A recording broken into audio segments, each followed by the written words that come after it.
अस्सलाम वालेकुम। आज से कुछ 30 साल पहले सन 1993 में एक फ़िल्म आई थी टैक्सी हंटर। ये फ़िल्म हांगकांग में उस वक़्त के टैक्सी ड्राइवर्स, उनके रवैये, उनके बर्ताव, उनकी मनमानियाँ या फिर उनकी बदमाशी कह लें, उस मौजू को लेकर बनाई गई थी। इसकी स्टोरी लाइन ये थी कि एक सादा शरीफ आदमी होता है, उसकी प्रेग्नेंट बीवी एक टैक्सी ड्राइवर की बेहिसी का शिकार होती है, हादसा होता है और वो मारी जाती है। ये बंदा पागल हो जाता है और ये टैक्सी ड्राइवर्स को मारना शुरू कर देता है। इसका एक दोस्त होता है जो कि पुलिस वाला होता है, वो इसको इस मैस से निकालने की कोशिश करता है, यानी कि गवर्नमेंट इन्वॉल्व होती है। हम सब जानते हैं कि फ़िल्में बस फ़िल्में होती हैं, उनमें चीज़ों को एग्जैजरेट करके बहुत एक्सट्रीम लेवल पे दिखाया जाता है और इसी वजह से शायद हम फ़िल्म देखते हैं, नहीं तो कोई फ़िल्म देखने के लिए क्यों जाएगा। लेकिन इनका हकीकत से बहुत मामूली सा ताल्लुक़ होता है। लेकिन ज़ाहिर बात है, धुआँ वहीं से उठता है जहाँ पर आग लगी होती है। लेकिन आज का हांगकांग बहुत चेंज हो चुका है, बहुत सारे रूल्स एंड रेगुलेशन अप्लाई हो चुके हैं। लेकिन आज भी एक चीज़ ऐसी है जो कि पूरी तरह से कंट्रोल में नहीं है, जिसको मैंने खुद भी विटनेस किया है, और वो ये है कि हांगकांग में जो टैक्सी ड्राइवर हैं, उनका दूसरों से आगे निकलने का जो जुनून है, उनको जो एक रेस लगी होती है, वो आज भी कंट्रोल में नहीं है। और इसी वजह से शायद हांगकांग में हालिया बरसों में बहुत ज़्यादा हादसा हुए हैं, बहुत सारे लोग मारे गए हैं कि गिनना और बताना मुश्किल हो जाता है। 2023 के शुरू में ही हमारे 2 पाकिस्तानी लड़के भी इन हादसा का शिकार हुए और पूरी सोसाइटी में ना गमो गुस्से की एक लहर दौड़ गई। अखबारात में खबरें भी लगीं, आर्टिकल्स भी लिखे गए और हांगकांग के जो चीफ एग्जीक्यूटिव हैं, उनकी खिदमत में एक पिटीशन भी दी गई, जिस पर 5000 राइडर्स के दस्तखत थे कि जो हांगकांग में टैक्सी सर्विस है उसको देखा जाए, दोबारा से उसके स्ट्रक्चर को देखा जाए, इसकी कमी बेशियाँ दूर की जाएँ। और एक पॉइंट ऐसा था जो कि बहुत ज़्यादा हाईलाइट हुआ, वो ये था कि हांगकांग में जो टैक्सी ड्राइवर्स हैं वो ओवर एज हैं। यानी हांगकांग में आज के वक्त में तकरीबन 40,000 टैक्सी ड्राइवर्स हैं जो कि मुख्तलिफ शिफ्टों में काम करते हैं और उनमें 60 से 70% 60 से 70 साल की उम्र के हैं और कुछ लोग तो 90 साल की उम्र के हैं। और उनको देख के ऐसे लगता है कि ये मंजिल पे पहुँचाएंगे या आखिरी मंजिल पे पहुँचाएंगे। और सिर्फ 15% लोग ऐसे हैं जिनको कहा जा सकता है कि ये यंग हैं। तो सवाल ये पैदा होता था कि आखिर क्या वजह है कि यंग लोग इस इंडस्ट्री को, ये $100 बिलियन की इंडस्ट्री है और रोज़ाना हांगकांग में टैक्सी ड्राइवर्स तकरीबन 10 लाख लोगों को इधर से उधर लेके जाते हैं और ये बहुत बड़ी तादाद है। और ये टैक्सी सर्विस जो है हांगकांग की एक तरह से यूनिक है और इसका जो आर्ट पे असर है और पूरी दुनिया में एक तरह से मुनफरद चीज़ है, ये बहुत बड़ी कमाल की चीज़ है। लेकिन ऐसा क्यों है कि इसको जो ज्वाइन करते हैं वो ज़्यादातर बूढ़े ही क्यों करते हैं? ये सवाल ऐसा था जिसने सोचने पर मजबूर किया और मैंने भी इस टैक्सी सर्विस के बिज़नेस को समझने की कोशिश की। और जो चीज़ मेरी समझ में आई है वो ये है कि हांगकांग में ये जो टैक्सी सर्विस है, ये सारी की सारी सर्विस हांगकांग में टैक्सी लाइसेंस की प्राइस के इर्द गिर्द घूमती है, जो कि आज की डेट में एक वेबसाइट के मुताबिक तकरीबन $45 लाख है। यकीन नहीं आता है, लेकिन 2013 में ये प्राइस $70 लाख तक भी गई थी। लेकिन इससे पहले कि मैं आपको अपना पॉइंट ऑफ व्यू पूरी तरह से समझा पाऊँ, थोड़ा सा हिस्ट्री में चलते हैं ताकि इस मामले को अच्छी तरह से हम समझ सकें। अगर हम हांगकांग में टैक्सी सर्विस की हिस्ट्री देखें तो सन 1941 वो साल मिलता है जब हांगकांग में एक वूजंग नाम का बिजनेसमैन था, जिसके पास 40 कारें थी जो कि टैक्सी के तौर पे चल रही थी। उनमें से 10 वाइट कलर में थी जो कि उसने गवर्नमेंट को लीज पे दी हुई थी। फिर उसके बाद हांगकांग पे जैपनीज़ ने कब्जा कर लिया और उसका कारोबार ठप हो गया था। लेकिन जैपनीज़ के जाने के बाद ये बंदा फिर से 100 कारों के साथ मैदान में आ गया था। 1947 तक हांगकांग में तकरीबन 329 कारें थी जो कि टैक्सी के तौर पे चल रही थी और 1960 तक ये तादाद 1000 हो चुकी थी।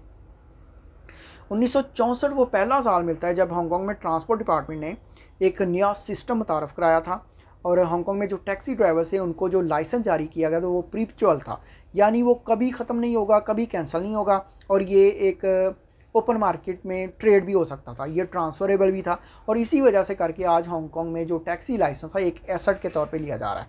इसकी आज की मौजूदा तो प्राइस है वो तकरीबन $45 लाख के बीच में चल रही है। 1974 में पहली बार गवर्नमेंट ने ये सोचा कि हम जो टैक्सी सर्विस है उसको अलहदा से फ्लीट बनाएंगे, इसको अलहदा से कलर देंगे और इसको रेड कलर दिया गया, जो कि अर्बन एरियाज़ में जो टैक्सी चल रही थी। अर्बन एरियाज़ मतलब हांगकांग आइलैंड, वान चाई, कलून पेनिनसुला, ये सारे इलाके अर्बन एरिया थे, यहाँ पर लोगों की बड़ी तादाद थी, तो यहाँ पर जो टैक्सी चलती थी उसको रेड कलर दे दिया गया। लेकिन आपको कोई ये नहीं बता सकता कि इसको रेड कलर क्यों दिया गया था, लेकिन ये कलर इसको सूट करता है। बाद में न्यू टेरिटोरीज़ और लामा आइलैंड की तरफ जो टैक्सी सर्विस शुरू की गई, वो जो मैं आपको बताता चलूँ कि जो न्यू टेरिटोरीज़ का इलाका है वो है थिन मून, युलोंग, शंगशोई वगैरह। वहाँ पर जो टैक्सी चलती है उसका कलर ग्रीन है क्योंकि वो वहाँ की ग्रीनरी को रिप्रेजेंट करता है। और जो लामा आइलैंड में टैक्सी सर्विस चलती है वो ब्लू है, क्योंकि वो वहाँ के समुद्री पानी के कलर को रिप्रेजेंट करता है। 1980 तक हांगकांग में तकरीबन 10,000 टैक्सीज हो चुकी थी, और 1994 के बाद किसी भी टैक्सी को लाइसेंस दोबारा से जारी नहीं किया गया, और टोटल हांगकांग में आज की डेट में जो टैक्सीज़ हैं वो 18,138 हैं, जो कि हांगकांग में तकरीबन जितनी आबादी है टैक्सी कार जो है वो 400 बंदों के लिए एक टैक्सी कार पड़ती है। और इसी वजह से करके बिज़नेस का बहुत ज़्यादा होने की वजह से करके इन्वेस्टर्स का इसकी तरफ ध्यान आया, बहुत ज़्यादा स्पेकुलेशन हुई, और हांगकांग में जो टैक्सी लाइसेंस है उसकी प्राइस स्काई रॉकेट हो गई। और आज आप यकीन करोगे कि 2013 में ये प्राइस जो है वो $70 लाख तक भी गई थी, और आज की डेट में एक वेबसाइट के मुताबिक ये $45 लाख के बीच में चल रही है।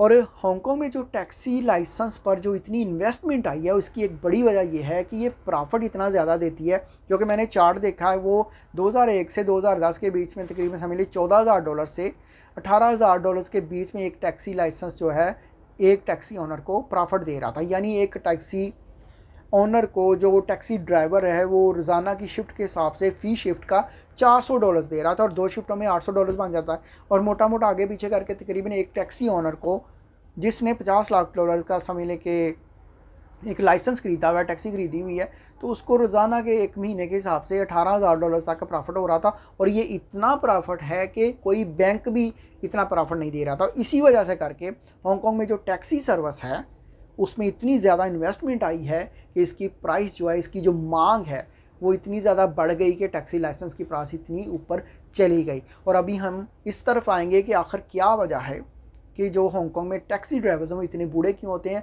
और जवान लोग क्यों नहीं आते हैं। हांगकांग में तकरीबन 17 कंपनीज़ हैं जो कि इस पूरी टैक्सी कार इंडस्ट्री को हैंडल कर रही हैं। कार की लाइसेंस से लेके इंश्योरेंस तक, लाइसेंस की ख़रीदो फ़रोख्त से लेकर कार की मरम्मत तक, ड्राइवर्स का बंदोबस्त करना, ड्राइवर्स को रेंट पे कार देना, ड्राइवर्स को उनकी तनख्वाह देना, सारा कुछ ये टैक्सी लाइसेंस की ये कंपनीज जो हैं ये खुद से हैंडल करती हैं। और अपने इन्वेस्टर को एक तरह से गारंटी देती हैं कि आपने इन्वेस्ट करना है, बाकी आपको गारंटीड प्रॉफिट दिया जाएगा। तो ज़ाहिर बात है किसी भी आदमी ने या किसी कंपनी ने अगर $50 लाख के हिसाब से फ़ी लाइसेंस और फ़ी टैक्सी इन्वेस्ट करना है तो उसको गारंटीड प्रॉफिट चाहिए। तो इस वजह से करके ये जो कंपनीज़ हैं ये पूरे मामलात को अपने कंट्रोल में रखते हैं, और ये पूरी कोशिश करते हैं कि गवर्नमेंट की तरफ से और कोई लाइसेंस भी जारी ना हो सके, ताकि ये जो लाइसेंस जारी हो चुके हैं 18,138 कार के, ये इनकी प्राइस जो है एक नीचे ना आने पाए, नहीं तो इन्वेस्टर जो है उनका तो पैसा बर्बाद हो जाएगा।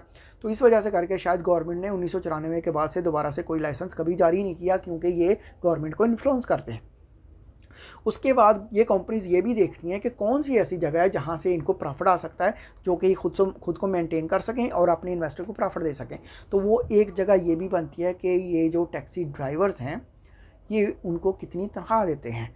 तो हांगकांग में जो टैक्सी ड्राइवर्स हैं उनकी तनख्वाह $1,60,000 से लेके $2,37,000 $2,40,000 के बीच में बनती है। तो ये फ़ी महीने के हिसाब से $10,000 से लेकर तकरीबन $8-9-10,000 से लेके $20,000 के बीच में बनती है। अब आप गौर करें कि ये जो $20,000 की तनख्वाह मोटी मोटी अगर कोई ड्राइवर ले रहा है तो वो लाजमी तौर पर वो 15% जवान आदमी हैं जिन पर उनके घर की जिम्मेदारियाँ हैं, जिन पर बोझ है, जिन्होंने अपना घर चलाना है।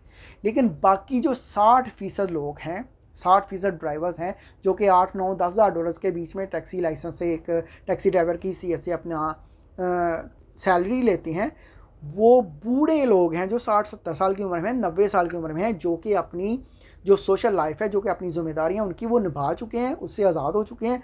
अभी ये सिर्फ सोशल लाइफ में चौकस रहने के लिए, मसरूफ़ रहने के लिए, ज़िंदगी का हिस्सा बना रहना चाहिए, रंग बिरंगे लोगों से मिलने के लिए, सारा दिन अपना बोरियत से बचने के लिए ज़िंदगी गुजारने का एक ढंग बन चुका है। और ये टैक्सी ड्राइविंग सिर्फ इसलिए लाइसेंस कर रहे हैं ताकि ये अपना खर्चा निकाल सके, क्योंकि इन पर शायद इनके घर की इतनी जिम्मेदारी नहीं है, अपनी जिम्मेदारियां पूरी कर चुके हैं। इस वजह से करके 60 से 70% ये जो बूढ़े टैक्सी ड्राइवर्स हांगकांग में हमें नज़र आते हैं, तो ये वो लोग हैं जिनसे टैक्सी कंपनीज़ को बहुत ज़्यादा फ़ायदा होता है, क्योंकि इनको ज़्यादा पैसे नहीं देने पड़ते और फ़ी टैक्सी ड्राइवर से ये $400 के हिसाब से चार्ज करते हैं रेंट हर शिफ्ट के हिसाब से। यानी जो रेंट इनको मिलता है वो तो मिल जाता है। अगर एक किसी आदमी को $20,000 मिलना है तनख्वाह देनी है तो उससे भी $400 के हिसाब से लेना है, और किसी को $10,000 देनी है तनख्वाह तो उसको उससे भी $400 के हिसाब से टैक्सी कंपनी ने चार्ज करना है। तो ज़ाहिर बात है कंपनी को ये जो बूढ़े लोग हैं इनसे ज़्यादा फ़ायदा मिलता है, क्योंकि उनका भी भला हो जाता है, इनका भी भला हो जाता है, और जो इन्वेस्टर हैं उनका भी भला हो जाता है। और ये टैक्सी इंडस्ट्री इसी तरह से चल रही है और ये चलती रहेगी तब तक जब तक गवर्नमेंट इन्वॉल्व नहीं होती है और वो इनके साथ खुद से इन्वेस्ट नहीं करती है। लेकिन अगर वो इनके साथ इन्वेस्ट करती है तो जाहिर बात है जो इतना बड़ा एक सिस्टम चल रहा है तो उसको पूरी तरह से उल्ट पुल्ट किया जा सकता है, रूल्स एंड रेगुलेशन बदले जाएंगे। अगर आप इन बूढ़े लोगों को निकाल देंगे तो सारी बात है आप वहाँ पे जवान लोगों को लेके आएंगे तो उनको ज़्यादा तनख्वाह देनी पड़ेगी। ज़्यादा तनख्वाह देनी है तो इसका मतलब ये है कि इन्वेस्टर को कम पैसे जाएंगे। अगर इन्वेस्टर को कम पैसे जाएंगे तो वो कहेगा कि मैंने इतने पैसे लगाए हुए हैं तो मुझे तो उसका फ़ायदा ही नहीं हो रहा। तो इस वजह से करके टैक्सी लाइसेंस की प्राइस नीचे आती जाएगी और टैक्सी लाइसेंस की ये जो इतनी बड़ी मोनोपोली है, इतना बड़ा बिजनेस है, वो तबाह हो सकता है। तो इस वजह से करके मैं ये सोचता हूँ कि आने वाले कई सालों तक हमें हांगकांग में ये जो बूढ़े टैक्सी ड्राइवर्स हैं यही नज़र आएंगे, क्योंकि ये एक तरह से मजबूरी बन चुकी है और ये एक ऐसी चीज़ है जिसको आसानी के साथ यकदम नहीं हटाया जा सकता है। मैं उम्मीद करता हूँ कि जो मैं आपको बताना चाह रहा था, मेरा पॉइंट ऑफ व्यू आपकी समझ में आ गया है। अल्लाह करे कि ऐसा हो। अल्लाह हाफिज़।